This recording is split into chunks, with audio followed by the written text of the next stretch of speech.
Hi, and welcome to the Simple Weight Loss Podcast. I'm Christina, qualified nutritionist, food coach, and mum of two.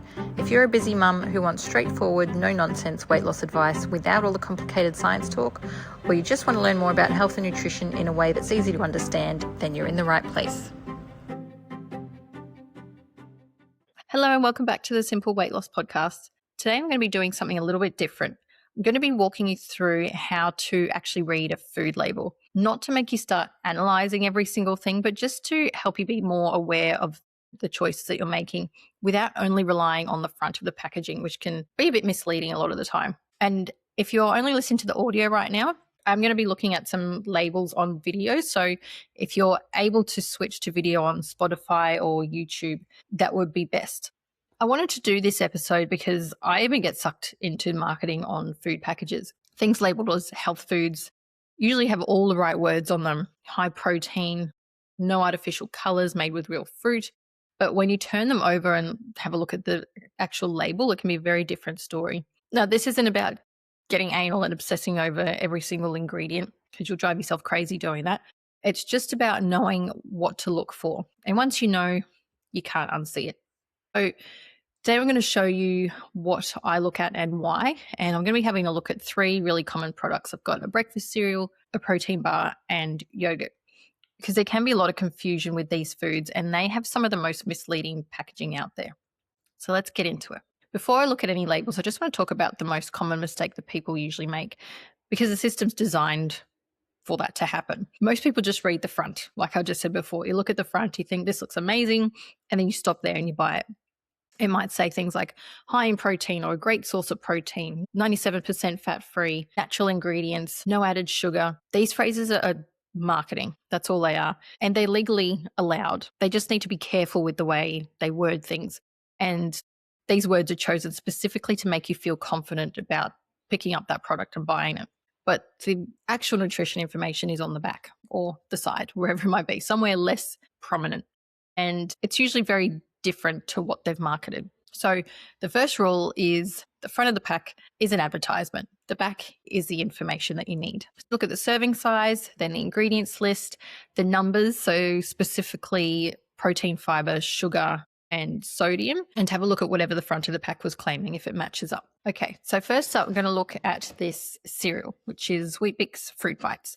They used to be called Fruity Bix when I was younger, and they were my favorite. My dad worked for Sanitarium, and whenever he came home with these, it was a very exciting day. All right, so these you can buy in any supermarket, and let's have a look at the front. So it's got fiber, whole grains, iron, plus B vitamins. So that sounds pretty good. Sounds like a good thing to feed your kids, right? It also has a 4-star health rating. So you might think, these are great for a busy morning. You're just trying to get yourself and the kids out the door. Now have a look at the label. I actually haven't looked at this yet, so we're doing this together. So we'll have a look at the serving size. The serving size is 50 grams, which is about average what cereals usually put the serving size to be, usually 30 to 45 grams. But if you grab a bowl and pour out what you actually eat and weigh it, most people will probably end up getting between 60 to 90 grams, sometimes more. So right away, whatever the numbers you see on the label per serve, you may need to potentially double that. I'm just going to grab a scale and we're going to weigh out what 50 grams actually looks like. Okay, so I've just weighed it, and that's actually a really tiny amount, 50 grams. That's not going to keep anyone full. I mean, me personally, I'd probably have at least double that. So the serving size, they do it this way on purpose. A smaller serving size makes the sugar content look lower, and it makes the product look better.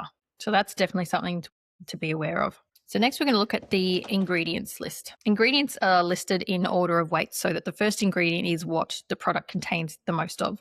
For a lot of cereals, even the healthy ones, the first or second ingredient is usually some form of sugar. So we'll have a look at this one. It might also be listed as glucose syrup, honey, brown sugar, cane sugar, fruit juice, or fruit juice concentrate. These are all just sugars. And sometimes you'll see 2 or 3 different sugars listed separately, which keeps each one lower on the list, even though combined they're pretty much near the top. So what you want to see at the top is whole grain wheat, whole oats, something recognizable, not just sugar. So this one, the first ingredient is whole grain wheat, 71%. Second ingredient, sugar, as expected. That's why they're so tasty. All right, now we're going to look at the numbers. So for cereals specifically, you want to look at sugar per 100 grams. This is the number to use, not per serve, because we've just established that the serving sizes are set by the manufacturer and can be manipulated to make sugar content look lower than what it really is. So comparing per serve is comparing apples with oranges across different products. Per 100 grams levels the playing field. So for cereals, you want to look for under 15 grams of sugar per 100 grams. A lot of products marketed as healthy choices, but they actually sit above that, some well above that. So this one, sugars, is actually 21.8 grams per 100 grams. So that's well above. I wouldn't be eating this every day. Maybe as like an occasional cereal to have, but probably not every day. Like I did buy this for my family, but it's not an everyday thing for us. Next, we want to look at the fiber. You want at least 3 to 4 grams of fiber per serve. Fiber is going to keep you full. It's what's going to help manage your blood sugar. If the cereal is low in fiber, you're going to be really hungry again very quickly. So this one actually has 4.2 grams per serve. So considering the serve is so tiny, this little 50 grams, that's not too bad. So next we look at the protein. Most cereals are naturally going to be low in protein because they're usually more about grains. And that's fine. It's cereal, but it does mean that you'll want to pair it with something that has protein, like eggs or Greek yogurt.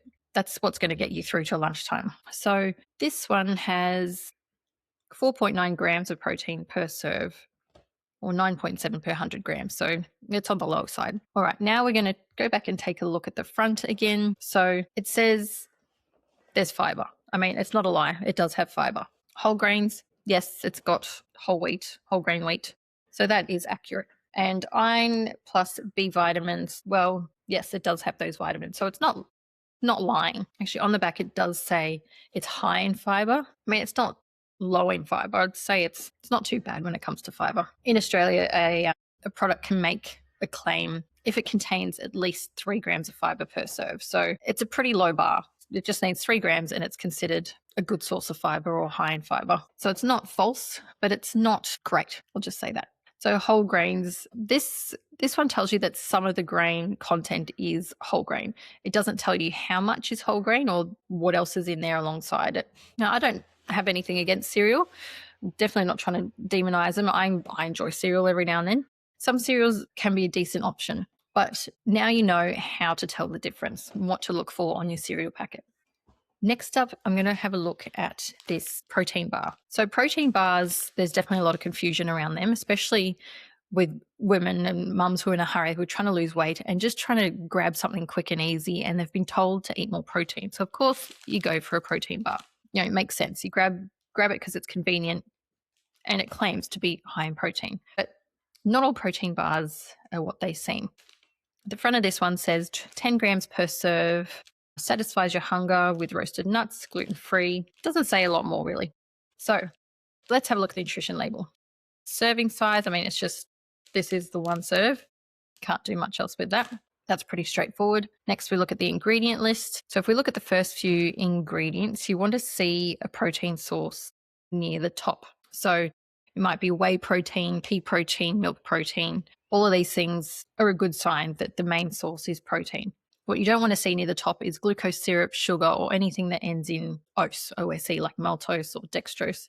Some bars are essentially a chocolate bar with protein powder added. You don't really want that. And the protein count looks great, but the sugar and overall ingredient quality tells a different story. Also look out for sugar alcohols. So things like maltitol, sorbitol, xylitol, these are used in low sugar or no added sugar bars, but they still contribute to your overall carbohydrate load and can cause digestive discomfort in some people.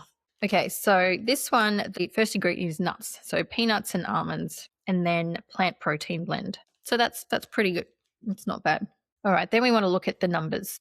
Is it actually high in protein? I did do a video about this on my Instagram, how to tell if it is actually high in protein, considering how much you're going to be eating. So this one has 10.4 grams of protein. Look, considering the amount of calories, if you're trying to lose weight, I wouldn't say this is a great source of protein, but it has protein and it's an okay source of protein. It does also have the sugar in there. It's got glucose. It's got a salted dark chocolate compound, which does have sugar. But of all the protein bars I've seen, it's definitely not the worst. All right, now we want to look at the sugar per 100 grams. So same rule as the cereal, use a 100 gram column. So this one has 14.7 grams of sugar per 100 grams. Now, in Australia, a product can legally be claimed as low sugar at under 5 grams per 100 grams, which is fairly low. But more importantly, just check whether sugar under any of its names is appearing in the ingredient list before the protein source. That's the main thing you want to look out for. That tells you a lot more than the number.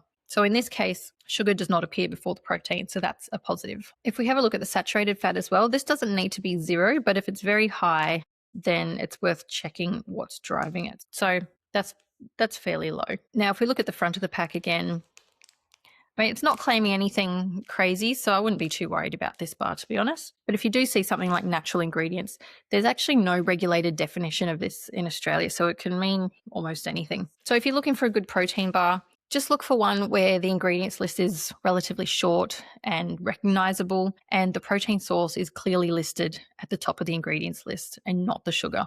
You want to make sure that the sugar in all of its forms is not dominating the first half of the ingredients. All right, last up, we're going to have a look at yogurt.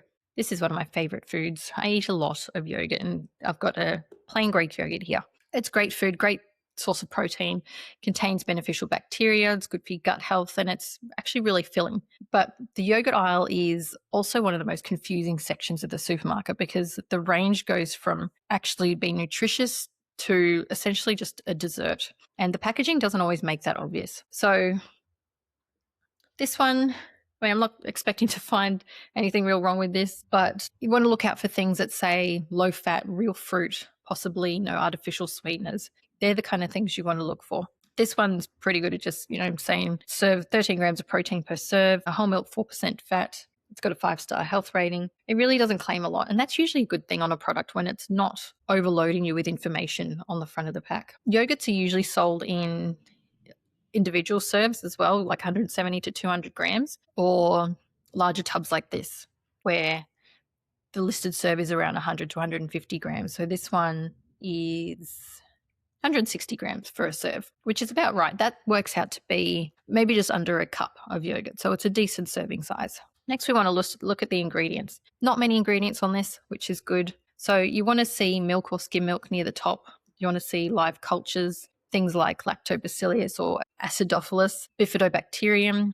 And if it's fruit flavored, you want to see actual fruit or fruit puree. What tells you it's closer to being a dessert is if sugar is the second or third ingredient, or glucose syrup, flavors listed before fruit, or a very long list of additives or thickeners.